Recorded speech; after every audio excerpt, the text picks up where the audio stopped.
Hello and good afternoon. Good afternoon. Please have a seat. Good afternoon. It is so wonderful to be back in North Carolina, and I just want to thank you, everyone.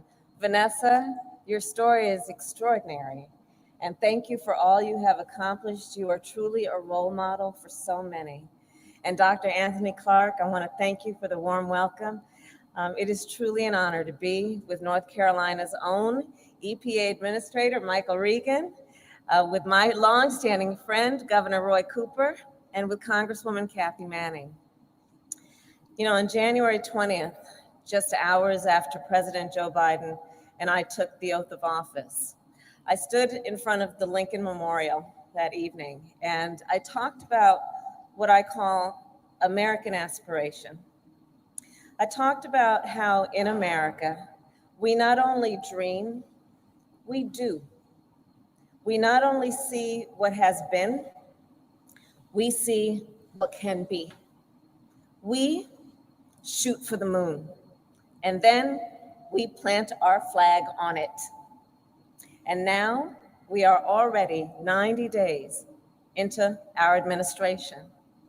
And folks, we have seen American aspiration at work.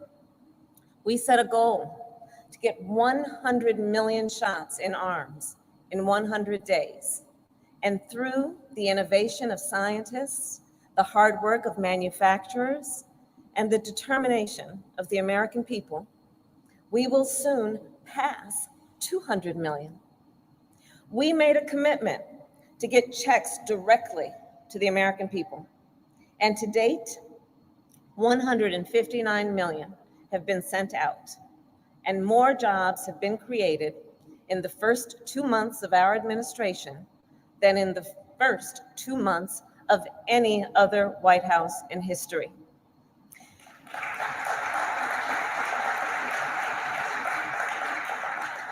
Help is here. Help is here. And hope is here. And things are looking up. Schools are reopening. Businesses are reopening. Grandparents are seeing their grandchildren in person. We are delivering real relief. And the American people are now able to breathe easier and sleep better. And we are not done. The president and I are ready to keep going. And we are not going to take it slow. And we are not going to take it one step at a time. Nope. We are going to take a giant leap into the future.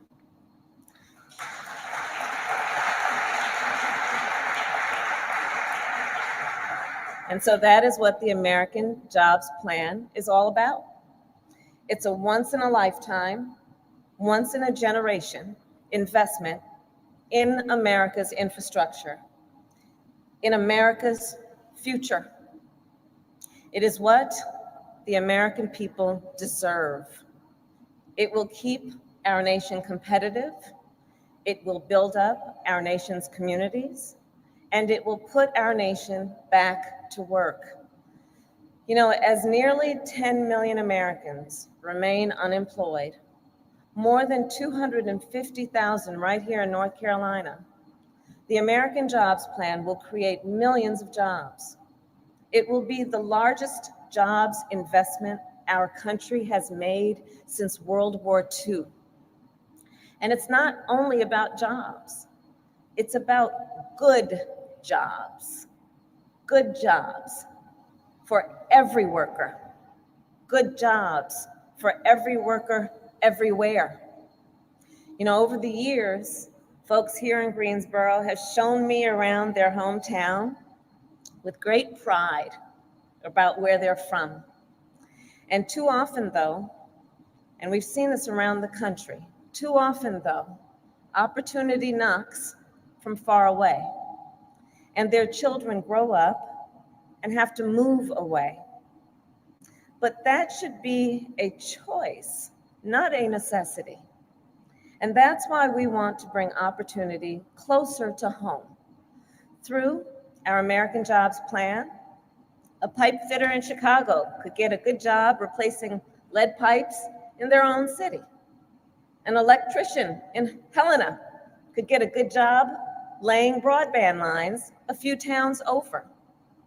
A forklift operator right here in Greensboro could get a good job fixing the road they drive on every day. Now, the phrase good job is one you've probably heard a lot about, but I want to break down what I mean when I talk about a good job. In the 21st century in America, I believe you should not have to work more than one job to be able to pay your bills and feed your family.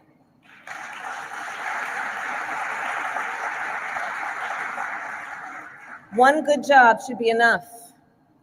At a good job, you shouldn't have to worry about your safety. You shouldn't have to worry about whether you have the ability to get a good life because you might have to go in debt for a diploma that promises a decent paycheck. It's pretty simple. A good job allows people the freedom to build the life you want, to reach as high as you want, to aspire. That's what a good job does. And good jobs are what the president and I will create with the American Jobs Plan. We will draw on the skills that millions of workers in our country already have. Just look at what's happening here. The skills of pipe fitters and electricians and welders, construction workers and factory workers and transit workers, and care workers too. And if you don't have those skills, or if you want to learn other skills, we intend to help you get them. The truth is, a lot of jobs out there require some education after high school. Let's speak that truth.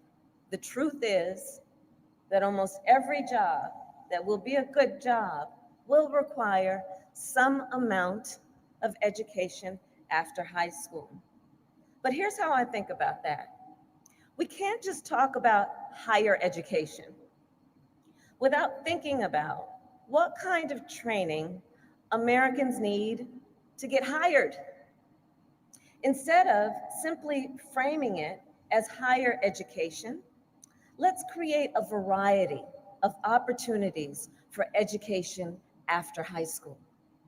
And for some, that's a training program or an apprenticeship to get the certificate they need to get the job they want. For some, that's a technical college, just like this one. And for others, it's a 4-year college degree. There isn't only one path to success.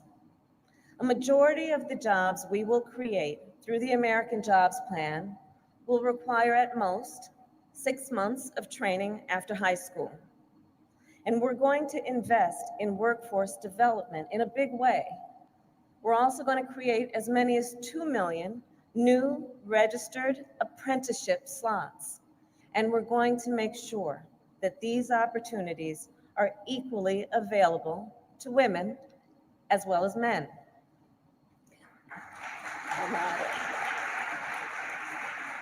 Because there's an interesting fact, in case you didn't know, hard hats are actually unisex.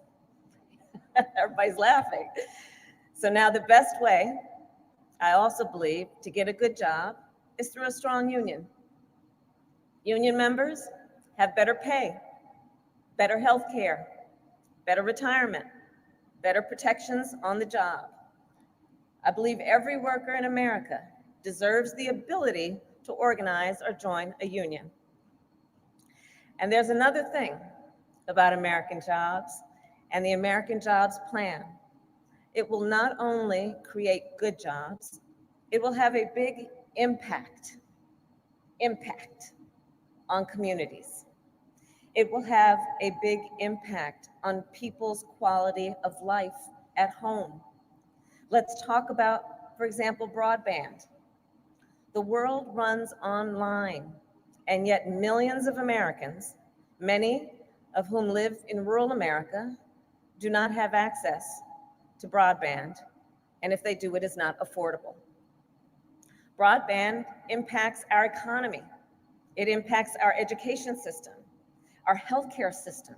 And I'm talking about small business owners who don't have the literal bandwidth to grow their businesses, students who can't study at home, who have to drive to the local McDonald's, to the parking lot to get access to their Wi-Fi, seniors who haven't seen their doctor because in the middle of a pandemic, telemedicine is not an option for them. The president and I are determined to make sure that every person in our country can access broadband and afford it. Let's talk about water. There are more than 1 million miles of pipes that deliver drinking water to homes across America. For as many as 10 million American families, many families of color, those pipes are made of lead. So here's what drinking water from a lead pipe can do to the human body. For adults, it can increase your blood pressure and decrease kidney function. For children, it stunts growth and can cause damage to the brain. In fact, the Centers for Disease Control, they're quite clear when they say lead exposure harms our children. That is why we are going to replace every lead service line in our country and invest in our country's water infrastructure.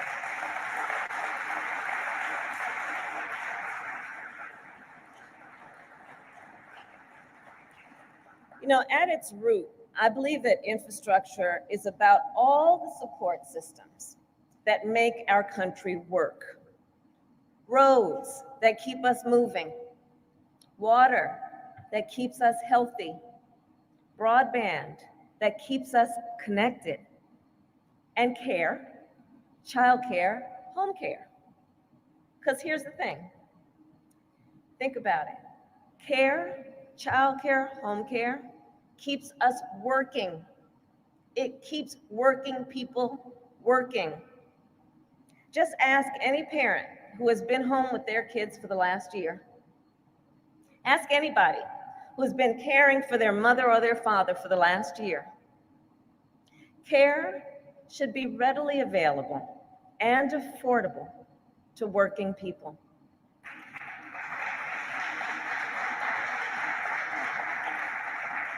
And caregivers should be paid fairly and treated with dignity and respect.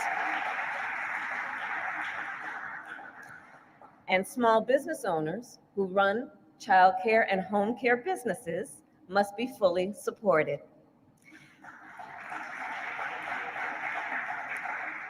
Care infrastructure is a basic foundational support system for our nation. It is part of the infrastructure that allows us to be productive, to do the work that we must do, to be functional as a society. And I believe it is past time we invest in it. And here is the bottom line. This plan, the American Jobs Plan, is not just about fixing what has been. It is about building what can be.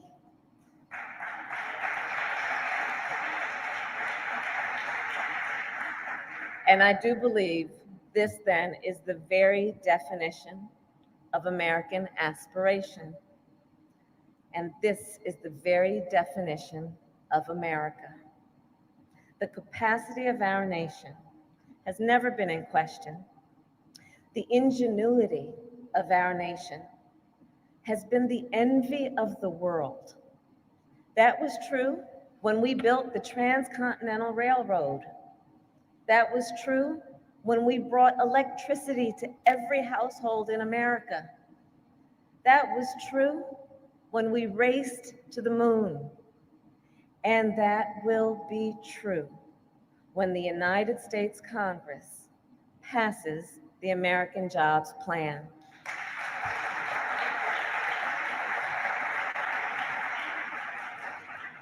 And North Carolina, the president and I are determined to get this done. And like you, like Americans everywhere, we are not afraid of the hard work it will take. So for all of that, I thank you, North Carolina. It is so good to be back. May God bless you, and may God bless America. Thank you. Thank you.